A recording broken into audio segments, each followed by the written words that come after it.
Guys మేమైతే పింఛల్కోన్కి వెళ్తున్నాము. మేము 2 వీక్స్ నుంచి వెళ్దాం అనుకుంటున్నాము, బట్ వెళ్ళలేకపోయాము. బట్ ఫైనల్లీ మాకైతే వెళ్లే ఛాన్స్ అయితే వచ్చేసింది. ఆ దేవుడి దగ్గర నుంచి పిలుపు అయితే వచ్చేసింది. మేము స్టార్ట్ అయిపోయాము. వెళ్లే ముందు కూడా వెళ్ళామా వద్దా అని ఎన్నో డిస్కషన్స్ అయిపోయిన తర్వాత ఆఖరికి 10:30కి అంటే రాహుకాలం అయిపోయిన తర్వాత స్టార్ట్ అయిపోయాం అనమాట. ఇంక ఇక్కడ మా చాకీ వచ్చేసి ఫ్రంట్ సీట్ లో కూర్చున్నాడు. వాళ్ళ అత్త ప్లేస్ దొబ్బేశాడు అనమాట. అదే డిస్కషన్ జరుగుతుంది వాళ్ళిద్దరి మధ్య. ఇంకా హడావిలో నేను టిఫిన్ కూడా తినలేదన్నమాట. అడిగితే మా అన్న అరుస్తాడని గమ్ముగా ఉన్నాను. అసలు ఏం జరిగిందంటే మార్నింగ్ కార్ ఎక్కేటప్పుడు మా అన్న అడిగాడు ఏమన్నా తింటావా అనేసి. నేను ఏం వద్దు, నాకేం ఆకలి కాలేదని చెప్పేశాను. ఇంకా చిట్వేల్ దగ్గరికి వచ్చేలా నాకు బాగా ఆకలేసేసింది. ఇంకా అక్కడ మా అన్న ఇంకా టెంకాయ కొన్ని పూజ సామాగ్రి కావాలనేసి ఆగాడు అనమాట. ఇంక నాకు ఎదురుగా బేకరీ కనిపించింది. నేను అక్కడికి వెళ్ళాను తినడానికి ఏమైనా తెచ్చుకుందాం అనేసి. కొన్ని కారాలు జ్యూసెస్ అయితే తెచ్చుకున్నాము.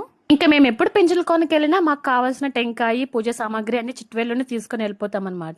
ఇంకా కావాల్సిన ఐటమ్స్ అన్ని తీసేసుకొని ఇంకా కారులో ఎక్కి కూర్చున్నాము. ఇంకా వెళ్ళగానే ఇంకా తీసుకుని ఫుడ్ అంతా తిన్నాం గైస్. ఎందుకంటే ఆకలి మరీ ఘోరంగా వేసేసింది.